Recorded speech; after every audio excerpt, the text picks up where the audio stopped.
100 دنوں میں بنایا جانے والا ٹائٹینک صرف 2 ہی گھنٹوں میں کیوں ڈوب گیا؟ 10 اپریل 1912 یہ وہ دن تھا جب دنیا کا سب سے بڑا اور مہنگا ترین بحری جہاز ٹائٹینک اپنے پہلے سفر کے آغاز کے لیے بالکل تیار تھا۔ اس دن اٹلانٹک اوشن بے حد پرسکون تھا اور سمندری طوفان آنے کا دور دور تک کوئی چانس نہیں تھا۔ جہاز میں 1500 پیسنجر سوار بھی ہو چکے تھے اور لاکھوں لوگ ڈاک پر ٹائٹینک کے پہلے سفر کا آغاز دیکھنے کے لیے کھڑے تھے۔ نہ ہی پیسنجرز کو، نہ ہی الوداع کرنے والے لاکھوں لوگوں کو اور نہ ہی ٹائٹینک کے عملے کو معلوم تھا کہ جو جہاز کچھ ہی دیر میں روانہ ہونے والا ہے اس کو بناتے وقت 6 ایسی غلطیاں کی گئی ہیں جو اس جہاز کو بدترین حادثے کا شکار بنانے والی ہیں۔ آج آپ جانیں گے اپنے دور کے سب سے مہنگے، سب سے لگژری اور سب سے طاقتور جہاز ٹائٹینک کی 6 ایسی غلطیاں جو اگر نہ کی جاتی تو شاید آج ٹائٹینک کریش ہونے کی وجہ سے نہیں بلکہ اپنی کامیابی کی وجہ سے دنیا میں فیمس ہوتا۔ آخر ایسی کون سی 6 غلطیاں تھیں جو 40 سال ایکسپیرینس رکھنے والے ٹائٹینک کے کیپٹن ایڈورڈ اسمتھ کو بھی نظر نہیں آئی؟ کیپٹن کے 40 سال کے ایکسپیرینس کو تو چھوڑیں، یہ غلطیاں ٹائٹینک آپریٹ کرنے والی کمپنی دی وائٹ اسٹار لائن جس کو 107 شپس آپریٹ کرنے کا ایکسپیرینس تھا ان کو بھی نظر نہیں آئیں۔ اور تو اور یہ غلطیاں ٹائٹینک مینوفیکچر کرنے والی کمپنی ہالینڈ اینڈ وولف کو بھی نظر نہیں آئیں جنہوں نے صرف ٹائٹینک سے پہلے ہی 500 سے زیادہ شپس مینوفیکچر کی تھی۔ ٹائٹینک کی کنسٹرکشن 1907 میں شروع ہوئی تھی اور تقریباً 3 سال کا وقت اور 2000 ورکرز کی محنت کے بعد جہاز کو تیار کر لیا گیا۔ اب جہاز پوری طرح سے تیار ہو چکا تھا لیکن اس کو ٹیسٹ کرنے کا فیز ابھی باقی تھا۔ ٹائٹینک بنانے والوں کا اس پر بھروسہ تب مزید بڑھ گیا جب ٹائٹینک نے اپنا پہلا ٹیسٹ رن کامیابی سے پار کر لیا تھا۔ ٹیسٹ پاس کرتے ہی پوری دنیا میں مختلف اخبارات میں اس کی مارکیٹنگ کی گئی جس کی ہیڈنگ تھی انسنکیبل ٹائٹینک، یعنی کبھی نہ ڈوبنے والا جہاز بنا لیا گیا ہے۔ جہاز کا پہلا سفر انگلینڈ کے شہر ساؤتھ ہیمپٹن سے شروع ہونا تھا جس کا دن 10 اپریل 1912 مقرر کیا گیا اور جس کی منزل امریکہ کا شہر نیو یارک تھی۔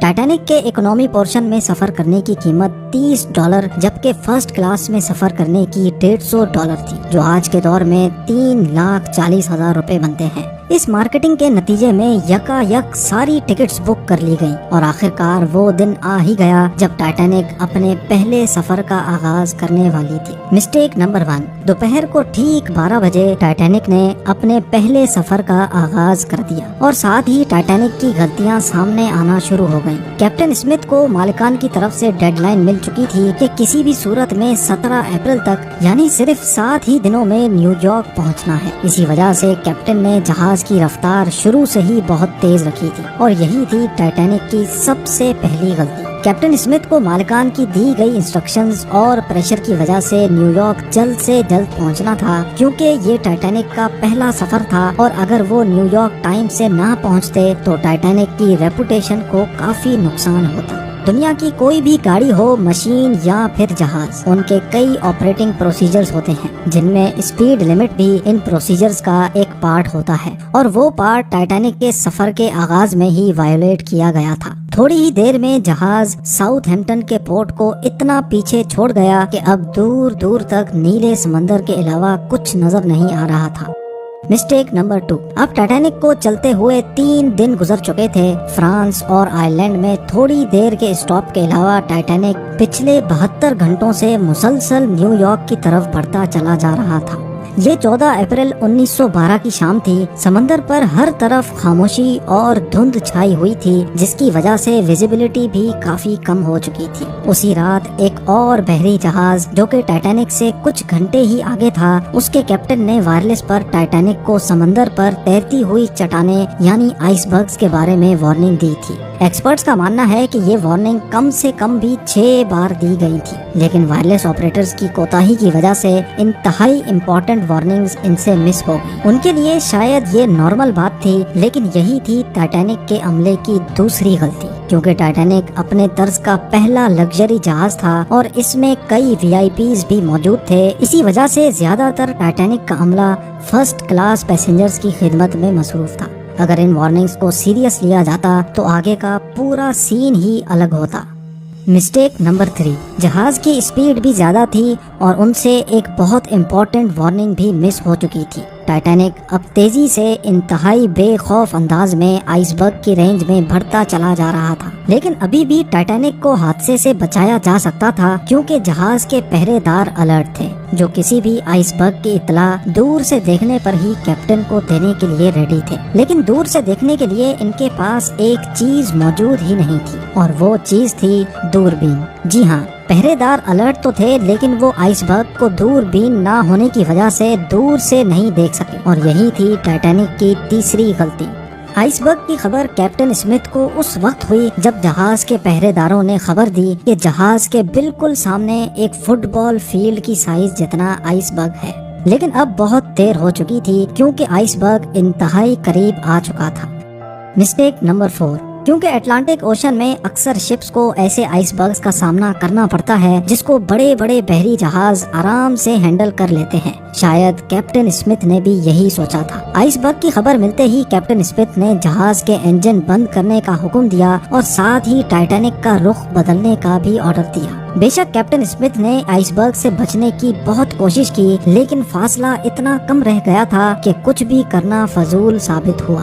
آئس برگ اب ٹائٹینک کے سینٹر سے ٹکرا چکا تھا، لیکن ٹائٹینک کے ابھی بھی بچنے کی کافی امید باقی تھی۔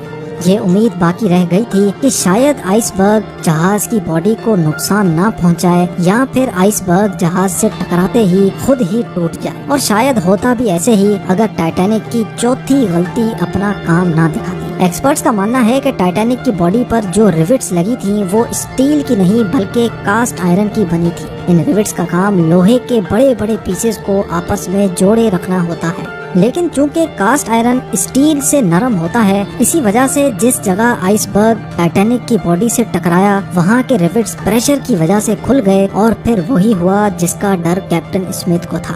مسٹیک نمبر 5، ٹائٹینک کی ٹکر ایک فٹ بال فیلڈ جتنے بڑے آئس برگ سے ہو چکی تھی اور اب جہاز کے نچلے حصے میں پانی بھرنا شروع ہو چکا تھا۔ اس خطرناک تصادم نے پورے عملے اور پیسنجرز کو الرٹ کر دیا تھا، اور ساتھ ہی جہاز میں موجود ٹائٹینک کے مالک جوزف بروس کو بھی۔ بے شک ٹائٹینک میں پانی بھرنا شروع ہو گیا تھا، لیکن ابھی بھی ٹائٹینک کے بچنے کی امید باقی تھی، کیونکہ ٹائٹینک کو ایسے ڈیزائن کیا گیا تھا کہ اگر اس کے 3 فلورز میں پانی بھر بھی جائے پھر بھی یہ نہیں ڈوب سکتا۔ لیکن بدقسمتی تھی اس جہاز کی کہ 3 فلورز کو کراس کر کے پانی اب 4تھے فلور تک جا پہنچا تھا۔ اب معاملہ ہاتھ سے نکل چکا تھا۔ ٹائٹینک آہستہ آہستہ اوشن میں ڈوبتا جا رہا تھا۔ اب جہاز کی فکر کیے بغیر اس میں موجود پیسنجرز کی جان بچانے کا وقت آ چکا تھا۔ کیپٹن اسمتھ نے ریڈیو پر ایمرجنسی الرٹ جاری کر دیا۔ جب تک کوئی مدد کے لیے آتا تب تک پیسنجرز کو لائف بوٹس میں شفٹ کرنے کا پلان کیا گیا، لیکن اس موقع پر 5ویں غلطی نے اپنا کام دکھا دیا۔ جی ہاں، جہاز میں ٹوٹل 32 لائف بوٹس کی جگہ تھی، لیکن کوتاہی کی وجہ سے صرف 20 بوٹس ہی رکھی گئی تھی۔ پیسنجرز تھے 1500 اور بوٹس تھی صرف 20۔ مسٹیک نمبر 6، ہر طرف افراتفری کا عالم تھا اور ہر شخص ان چند گنی چنی کشتیوں میں سوار ہونا چاہتا تھا۔ 12:45 پر پہلی ایمرجنسی کشتی سمندر میں اتاری گئی، لیکن یہاں ہوئی ایک اور چھٹی غلطی۔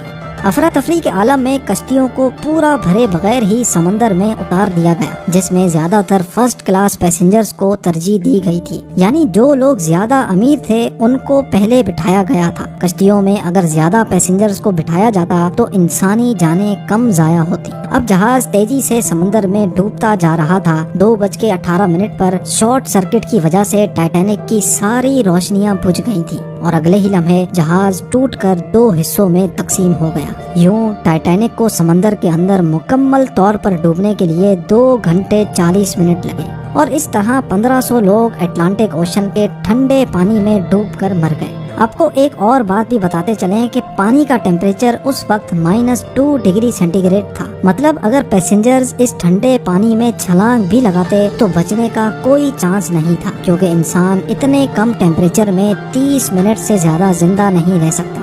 کہا جاتا ہے کہ مرنے والوں کی تعداد 1500 سے بھی کافی زیادہ تھی، کیونکہ جن لوگوں کی جہاز کے عملے سے جان پہچان تھی ان میں سے کافی لوگ جہاز پر بغیر ٹکٹ سوار ہوئے تھے۔ زندہ بچ جانے والوں میں سب سے زیادہ تعداد بچوں اور خواتین کی تھی۔ دوسری طرف کیپٹن اسمتھ تھا جو سارا وقت لوگوں کی جان بچانے میں لگا رہا اور وہ آخری آدمی تھا جس نے ڈوبتے جہاز سے چھلانگ لگائی تھی۔ امید ہے زیم ٹی وی کی یہ ویڈیو بھی آپ بھرپور لائک اور شیئر کریں گے۔ آپ لوگوں کے پیار بھرے کمنٹس کا بے حد شکریہ۔ ملتے ہیں اگلی شاندار ویڈیو میں۔